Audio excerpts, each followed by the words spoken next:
अस्सलाम वालेकुम स्टूडेंट्स। आज का हमारा लेक्चर है लैप्लास ट्रांसफॉर्म के बारे में, फाइनल लेक्चर। इस लेक्चर में हम सीखेंगे कि लैप्लास ट्रांसफॉर्म और इनवर्स लैप्लास को यूज़ करते हुए किस तरह डिफरेंशियल इक्वेशंस को इफ़िशेंटली बड़े ही बेहतरीन तरीके से सॉल्व किया जा सकता है। ये एक बहुत ही पावरफुल टेक्निक है डिफरेंशियल इक्वेशंस को सॉल्व करने के लिए। तो याद रखें कि इसे हम आज की इस वीडियो में सीखेंगे इनिशियल वैल्यू प्रॉब्लम्स को, जो कि लीनियर होंगे। मैं यहाँ लिख देता हूँ, वी विल सॉल्व लीनियर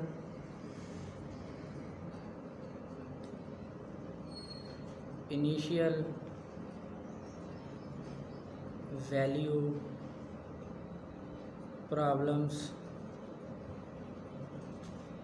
लेकिन इनके कोएफिशिएंट्स अभी हम देखेंगे कांस्टेंट होंगे, विद कांस्टेंट कोएफिशिएंट्स।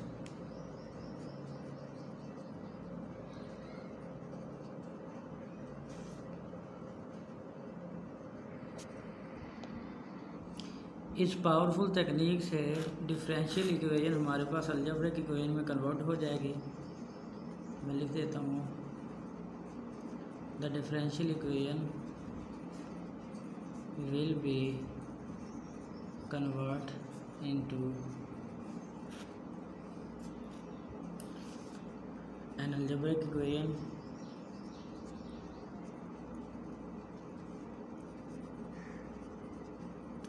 और इसका जो सबसे मेन और अहम पॉइंट है वो ये कि चूँकि हमने इस पावरफुल टेक्निक से डिफरेंशियल इक्वेशन को सॉल्व करना है। आपको पता है कि जब हम लैप्लास लेते हैं तो ये लैप्लास ट्रांसफॉर्म क्या करता है, टी वाले फंक्शन को एस में कन्वर्ट कर देता है। और जब हम इन्वर्स लैप्लास लेते हैं तो एस का फंक्शन बैक टी में कन्वर्ट हो जाता है। हमने चूँकि ये दोनों ही अप्लाई करनी है डिफरेंशियल इक्वेशन को सॉल्व करने के लिए, लैप्लास भी और इन्वर्स लैप्लास भी। यहाँ पर हमारे पास डिपेंडेंट वेरिएबल y ही होगा, जिस तरह हमने पहले डिफरेंशियल इक्वेशन में डिपेंडेंट वेरिएबल y को ही कंसीडर किया था। मैं लिख दूँ यहाँ, the dependent variable will be y। लेकिन जो इंडिपेंडेंट वेरिएबल होगा, पहले हमने डिफरेंशियल इक्वेशन में इंडिपेंडेंट वेरिएबल x पड़ा हुआ है, लेकिन अब यहाँ इंडिपेंडेंट वेरिएबल t लेंगे। आप ज़रा सोच कर बताएं कि क्यों लेंगे। द इंडिपेंडेंट, मैं लिख भी देता हूँ, variable will be t। Dependent variable पहले भी y होता था, अब भी y है, लेकिन इंडिपेंडेंट वेरिएबल पहले x होता था, जबकि यहाँ पर अब t होगा। वजह इसकी ये है कि हमने जो कि लैप्लास ट्रांसफॉर्म अप्लाई करना है, और लैप्लास क्या करता है, t वाले फंक्शन को s में कन्वर्ट करता है। इसलिए यहाँ पर हमारे पास इंडिपेंडेंट वेरिएबल t होगा, यानी हम इक्वेशन हमारे पास किस फॉर्म में होगी, dy बाई dt के फॉर्मेट में, यानी dy बाई dt इस तरह के फॉर्मेट में इक्वेशन होगी। जब हम पहले लैप्लास अप्लाई करेंगे, इसका प्रोसीजर सुन ले, मैं प्रोसीजर बोलने लगा हूँ। कोई डिफरेंशियल इक्वेशन गिवन होगी, हम उसका जो डिपेंडेंट वेरिएबल होगा y होगा और इंडिपेंडेंट वेरिएबल t होगा।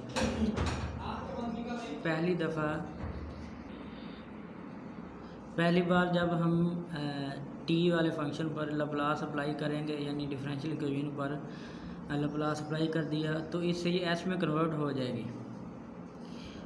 और s में कन्वर्ट होने के बाद जब हम दोबारा इस पर इन्वर्स लैप्लास अप्लाई करेंगे, क्योंकि हमारे पास आपको पता है डिफरेंशियल इक्वेशन का सलूशन है उन्हीं वेरिएबल्स में होता है जो वेरिएबल ओरिजिनल इक्वेशन में गिवन होते हैं। ओरिजिनल इक्वेशन में हमारे पास वेरिएबल इंडिपेंडेंट था t, तो आंसर भी t में ही आना चाहिए। लिहाजा हम लैप्लास इन्वर्स अप्लाई करेंगे तो जो वेरिएबल हमारे पास s आ चुका था, सिंपल लैप्लास अप्लाई करने से वो कन्वर्ट हो जाएगा दोबारा t में।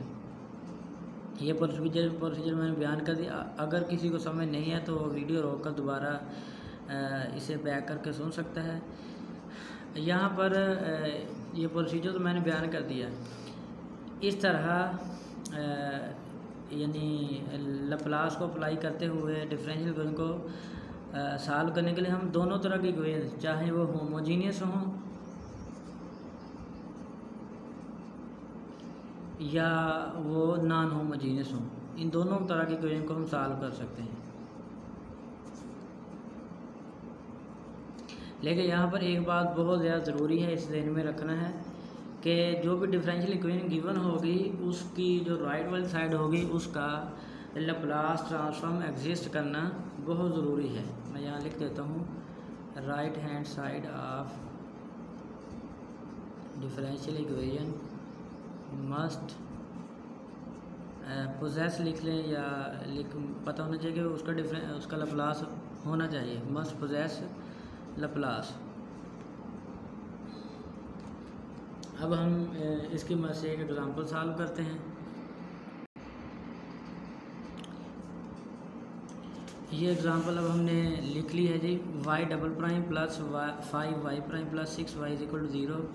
यहाँ पर ये इनिशियल कंडीशंस गिवन है। अब इनिशियल वैल्यू प्रॉब्लम्स, ये बात बताने की ज़रूरत नहीं है कि इनिशियल वैल्यू प्रॉब्लम्स क्या होते हैं और बाउंड्री वैल्यू। ये डिफरेंशियल इक्वेशन 1 में स्टूडेंट ऑलरेडी इनसे फैमिलियर हैं। यहाँ पर हमने बात की थी कि जो डिफरेंशियल इक्वेशन गिवन होगी उसमें डिपेंडेंट वेरिएबल y होगा जबकि इंडिपेंडेंट वेरिएबल t होगा। इसे हम उस रिस्पेक्ट में लिखें तो ये बनेगी D square y by D T square plus 5dy by D T plus 6y is equal to 0। और ये डिफरेंशियल, ये इनिशियल कंडीशन है। हमने क्या करना है, जो प्रोसीजर ऑलरेडी मैंने बयान किया उसको जहन में रखते हुए क्या करेंगे, इस पर लैप्लास अप्लाई कर देंगे।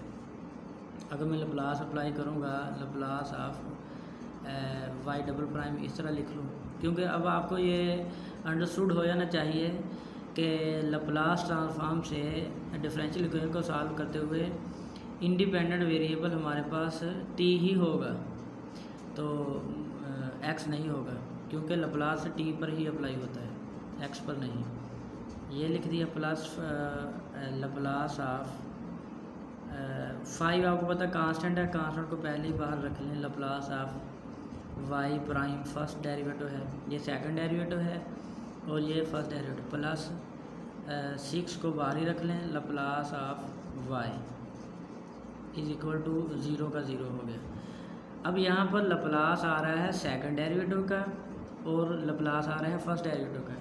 ये फार्मूला आपने लैप्लास ट्रांसफॉर्म की प्रॉपर्टीज़ में पढ़ा हुआ है, मैं दिखा भी देता हूँ। ये एस.एम. यूसुफ की बुक है, पेज नंबर उसका है 524, उस पर लिखा हुआ है डिफरेंशिएशन फार्मूला। ये मैं दिखा भी देता हूँ इधर, ये फार्मूला है जी। ये फर्स्ट डेरिवेटिव का है, एफ डैश ऑफ टी से मुराद हमारे पास ये वाई ऑफ टी ही है। एफ डैश ऑफ टी से मुराद वाई प्राइम ऑफ टी है। तो फर्स्ट डेरिवेटिव यानी लैप्लास लेंगे फर्स्ट डेरिवेटिव का। एफ प्राइम ऑफ टी को मैंने बोला, चूँकि हम यहाँ पर मैंने लिखा भी हुआ है कि वाई ऑफ टी को हम वाई ऑफ टी का लैप्लास लें तो चूँकि टी वाला फंक्शन एस में कन्वर्ट होता है तो ये एस में कन्वर्ट हो गया। एफ प्राइम ऑफ टी हमारे पास आएगा ये वाई प्राइम ऑफ टी, और इसका डेरिवेटिव चाहे इस फार्मूले में लिख लें चाहे इसमें लिख लें। ये एस है, एस इस तरह लिख लिया। बाकी Laplace of Y, Laplace of F of T, F of T को हमने बताया कि हम एफ ऑफ टी को वाई एफ एस से ही डिनोट करते हैं, माइनस एफ ऑफ ज़ीरो को हमने वाई ऑफ ज़ीरो लिख लिया। ये फर्स्ट डेरिवेटिव का लैप्लास का फार्मूला ये होता है, लिख लें इसे याद रखने के लिए, क्योंकि क्वेश्चन में ये बारहा यूज़ होंगे। फर्स्ट डेरिवेटिव का लैप्लास का फार्मूला होता है S into Y F S minus Y F zero. इस तरह सेकंड डेरिवेटिव का लैप्लास का फार्मूला ये है एस स्क्वायर, यहाँ देखें Laplace of double derivative is S square Y F S minus S Y F zero minus Y prime of zero. इन्हें लिख लें वीडियो को रोक कर। फिर अब हम क्वेश्चन में पुट करेंगे इन्हें लैप्लास वाई डबल प्राइम क्योंकि आपको पता है अभी मैंने फार्मूला दिखा दिया, इसलिए मैं अब इनकी वैल्यूज़ लिख देता हूँ directly. Laplace of double derivative ये है S square Y of S minus S Y of zero minus Y prime of zero plus 5, और लैप्लास है फर्स्ट डेरिवेटिव का। फर्स्ट डेरिवेटिव का लैप्लास क्या होता है, यहाँ मैं इसे ब्रैकेट में लिख लूँ। फर्स्ट डेरिवेटिव का लैप्लास होता है S Y of S minus Y of zero plus 6, और y का लैप्लास क्या होता है, ये y ऑफ s ही होगा। क्यों? क्योंकि y को हमने कहा ये एफ ऑफ टी है, और एफ ऑफ टी का लैप्लास हमने क्या निकाला था, यानी y ऑफ टी का लैप्लास था, यहाँ पर मैं लिख दूँ Laplace of y of T is equal to y of s। तो ये y से मुराद f ही है, f चूँकि हम f को y से भी डिनोट करते हैं। F of X is equal to Y function होता है, उसी रिस्पेक्ट में बात कर रहा हूँ। ये एक नोटेशन है, Y is equal to F of X. उसी हिसाब से वाई को हम अगर एफ वाला फंक्शन कंसीडर करें जो कि टी में होता है, तो उसका लैप्लास लें, ये वाई एफ एस आएगा, और राइट साइड पे ज़ीरो। अब करना क्या है, बहुत सिंपल काम है। एस वाले फंक्शंस को यानी लैप्लास वाले फंक्शन को एक साइड पे कर लेना, बाकी जो भी कांस्टेंट बचेंगे वो राइट साइड पे कर लेना। दोबारा सुन लें, एस वाले फंक्शन को यानी एस से मुराद लैप्लास वाले, इनको लेफ़्ट साइड पे कर लें और बाकी को राइट साइड पे कर लें। तो ये क्या बनेगा, ये बनेगा जी S square Y of S. ये एस वाले फंक्शन में एक साइड पे कर रहा हूँ, और इसके बाद है S square Y of S. फिर क्या है, और साथ साथ कंडीशन भी पुट करते हैं। ये देखें यहाँ पर है वाई ऑफ ज़ीरो, ये Y of zero. Y of zero initial condition में क्या है, ज़ीरो है। जहाँ पर वाई ऑफ ज़ीरो आएगा 0 लिख देंगे, जहाँ पर वाई प्राइम ऑफ ज़ीरो आएगा 1 लिख देंगे। यानी देख लें ये कितना एफिशिएंट और आसान मेथड है। हमने सबसे पहले लैप्लास अप्लाई किया, लैप्लास अप्लाई करने के बाद सेकंड डेरिवेटिव का लैप्लास का फार्मूला लिख दिया और फर्स्ट डेरिवेटिव का लैप्लास का फार्मूला लिख दिया। इसके बाद इनिशियल कंडीशंस की वैल्यूज़ को पुट करेंगे। Minus S into Y of zero की वैल्यू 0 है, minus Y prime of zero की वैल्यू यहाँ पर देखें 1 है, और यहाँ पर पुट कर दें Y prime of zero 1 plus 5, यहाँ इसे मल्टीप्लाई करें 5s Y of S minus Y of zero minus ये 5 हो जाएगा, ये इसे मल्टीप्लाई करें 5 वाई ऑफ ज़ीरो यहाँ पर देखें 0 है, 5 इंटू 0 मैंने डायरेक्ट कर दिया, प्लस 6 वाई ऑफ एस। अब इसे सॉल्व कर लें, बस ये भी 0 हो गया और ये भी 0, बाकी क्या बच गया, S square Y of S minus 1 plus 5 Y of S plus 6 Y of S. ले जी, हमने वाई ऑफ एस वाले फंक्शन को एक साइड पर रखना है जैसा कि मैंने ऑलरेडी बताया, और बाकी वो दूसरी साइड पे। S square Y of S plus 5 Y of S plus 6 Y of S is equal to, ये माइनस का 1 इधर आकर प्लस हो जाएगा, यहाँ से वाई ऑफ एस कॉमन आ जाएगा, बाकी रहेगा S square plus 5s S square plus 5, ये एस स्क्वायर है प्लस 5। यहाँ पर देखें कि जब हमने इसको 5 को अंदर मल्टीप्लाई किया 5s वाई एफ एस आया था, या 5s वाई एफ एस, यहाँ भी 5s आना था 5s, तो ये 5s हो गया plus 6 into Y F S is equal to 1, ये हो गया।